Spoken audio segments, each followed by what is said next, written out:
আজকে চিন্তা করেছি কলকাতায় দেব আর জিতকে দেখতে যাব। কলকাতা যেহেতু এসেছি ওদের সাথে তো একটু দেখা করতেই হয়। হ্যালো এভরিওয়ান, আসসালামু আলাইকুম, সবাইকে স্বাগতম জানাচ্ছি নতুন আরেকটি ব্লগ দেখার জন্য। এটা হচ্ছে ঈদের পরের দিন সকালবেলা। তো আমাদের হোটেলের পাশে একটা রেস্টুরেন্ট ছিল, তো সকাল সকাল সেখানেই চলে গেলাম নাস্তা করার জন্য। নাস্তা করে এখন আমরা যাবো হচ্ছে আশেপাশে ঘুরতে। তো ভিডিও শুরুতে বলেছিলাম দেব আর জিতকে দেখতে যাবো। আসলে দেব আর জিত তো আর রাস্তাঘাটে ঘুরে বেড়ায় না যে চাইলেই তাদেরকে দেখা যাবে। তো ওদের গানের বা মুভি শুটিং যে জায়গাগুলোতে হতো সেই জায়গাগুলো আজকে দেখতে যাব। তো এর আগে যখন কলকাতায় এসেছিলাম তখন কলকাতায় যেসব দর্শনীয় স্থানগুলো রয়েছে সবাই যেখানে ঘুরে বেড়ায় সেই জায়গাগুলো আমাদের মোটামুটি ঘোরা হয়ে গিয়েছে।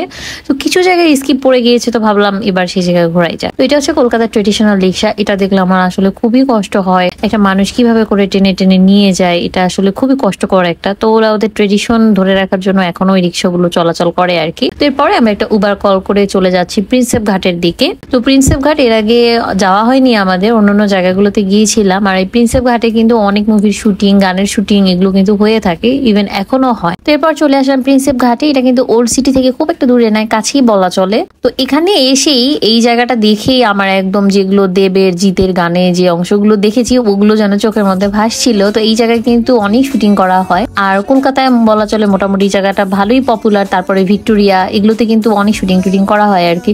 তো এই জায়গাগুলো ঘুরছিলাম আর স্মৃতিচরণ করছিলাম যে এইখানে হচ্ছে দেব শুটিং করছে, তারপর জিৎ শুটিং করছে। তো এগুলো দেখে একটু সামনের দিকে আগালাম। তো এখানে তো একদম স্ট্রিট ফুডের দোকান ছিল, দেখেই তো জিভে জল চলে আসছিল। তো নাস্তা খেয়ে আসছি তো পেট ভরা, তাই জিভে জল ফেলে এখন সামনের দিকে আগালাম। আগানোর পরে দেখতে পারলাম এখানে একটা রেল স্টেশন রয়েছে। ও মাই গড, এটা তো আমি চিন্তাই করিনি, আমি জানতাম না যেখানে একটা রেল স্টেশন আছে। তারপরে দেখলাম একটু পরে ট্রেন আসতেছে।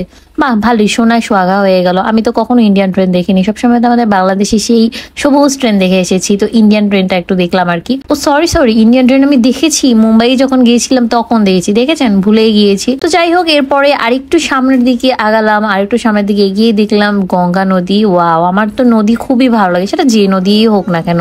এখানেও তো অনেক গানেরই শুটিং করা হয়েছে। আহা, এগুলো তো আগে টিভিতে দেখেছি আর আজ হচ্ছে বাস্তবে সামনাসামনি দেখছি, তো দেখে কিন্তু ভালোই লাগলো। নদীর পাড়ে এসে এই বাবু মশাইয়ের সাথে আমাদের দেখা হয়ে গেল। তারপর সে আমাদেরকে কলকাতার ট্যুরিস্ট গাইডের মতো সাথে সাথে নিয়ে ঘুরছিল, অর্থাৎ আমরা যেদিকে যাচ্ছিলাম সেও আমাদের সাথে যাচ্ছিল। তারপরে আমরা যদি একটু থামছিলাম তাহলে সেও থেমে যাচ্ছিল, আবার পিছন ফিরে বারবার দেখছিল আমরা আসছি কিনা। তারপর তাকে দেখে আমাদের ভালোই লাগলো, লালুর কথা মনে পড়ে গেল, তাকে আমরা বিস্কিট দিলাম, সে বিস্কিট খাবে না। তারপর একটু সামনে আরেকটা ঘাটে চলে আসলাম। এখানে কি সুন্দর নৌকোগুলো রাখা আছে, এই নৌকো করে ঘোরা যায় কিনা আমি জানি না। আমার কাছে না নদীর পাড় অনেক ভালো লাগে। আর আমি এখানে যে কালটুরাজকে অনেক মিস করছিলাম, কারণ ও থাকলে ও আমার সাথে বসে বসে নদী দেখতো, কারণ ও তো নদী দেখতে পছন্দ করে। তো প্রিন্সেপ ঘাট থেকে না কিছুটা সামনে এগোলেই হচ্ছে এই যে হাওড়া ব্রিজটা দেখতে পাওয়া যায়, যেটা কলকাতার বিখ্যাত একটা ব্রিজ।